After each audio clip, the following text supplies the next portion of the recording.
पीछे 70 वर्षों से अलग अलग तरीके की स्कीम चल रही है। पहले हायर सेकेंडरी 12th के बाद नौकरी देते थे, उनने कहा इतनी नौकरी तो है नहीं, बोले चलो 3 साल बेवकूफ बनाते हैं जनता को, ग्रेजुएशन इज नेसेसरी, ग्रेजुएशन करा दो। फिर ग्रेजुएशन के बाद लड़के खड़े हो गए। फिर उन्होंने कहा नहीं, simple graduation is nothing, ITI is जरूरी है, टेक्निकल इंस्टीट्यूट जरूरी है, टेक्निकल ना।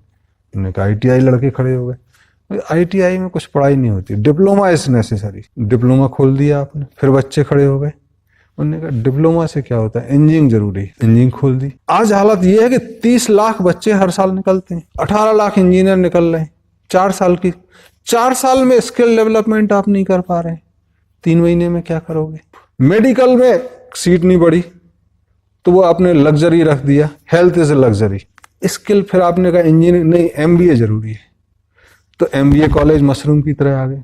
उनने कहा पैसा नहीं है, उन्होंने कहा हम लोन देंगे।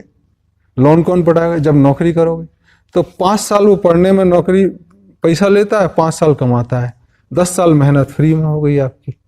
तो जो लूट थी इंडिपेंडेंस के पहले, आपको दबा के लूटा जाता था, आज आपको फ्रीडम दे के लूटा जा रहा है। क्योंकि दबा के तो एक सीमा तक लूटा जा सकता है, फ्री करके आपको आपसे मेहनत करा के सपने दिखा के कंटिन्यूस लूटा जा रहा है।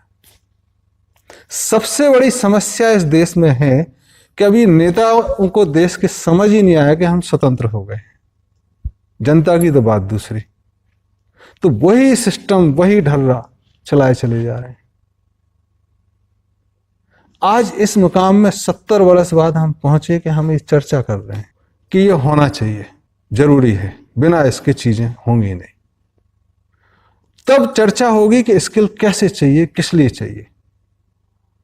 दूसरों का सामान बनाने के लिए, खुद का पेट भरने के लिए, या जिंदगी में खुश रहने के लिए? अगर इंग्लैंड का मॉडल देखें या वेस्टर्न पूरा मॉडल देखें, फॉरगेट अबाउट गांधी जी क्या बोलते हैं या फॉरगेट अबाउट फ्रीडम फाइटर्स क्या बोलते थे कि मॉडर्न सिविलाइजेशन सैटेनिक सिविलाइजेशन है, इसको भूल जाओ। लेकिन वो जो प्रॉब्लम फेस कर रहे हैं, क्या हम उस तरफ स्किल चाहते हैं?